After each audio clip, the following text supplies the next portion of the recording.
What time is it? It's science time! We're going to need to get sudsy, so we need to make our bubble solution to better understand surface tension. I like a recipe that uses 2 cups of water to 1 cup of dish soap. Now, I have 4 cups of water here. That means I'm going to add 2 cups of dish soap to my recipe. Let's get started.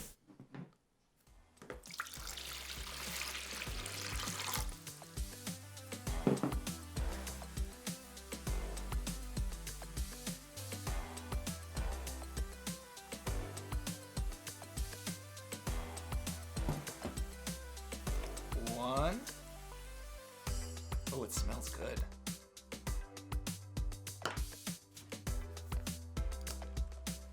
2. And now we need to stir it up. I'm gonna use my measuring cup so I can get as much of that soap off there as possible. Now, we're gonna measure, oops, we already have measured.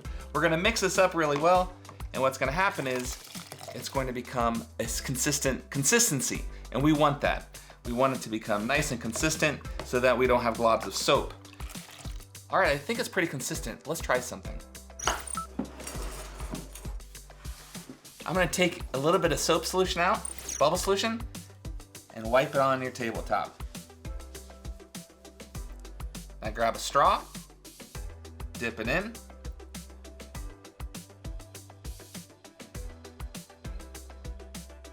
Oh, that was so cool. Let's try that again.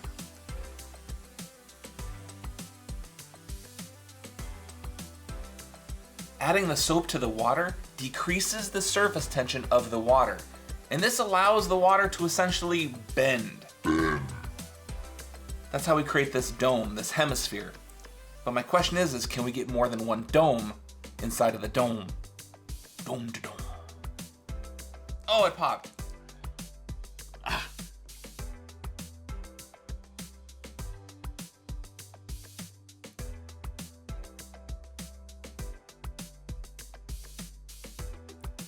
Two.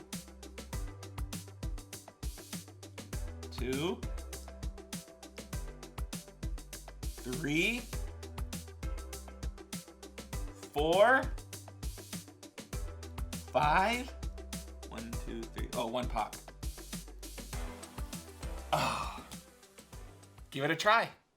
Thanks for being part of our crew today and checking out this short clip from DIY Science Time.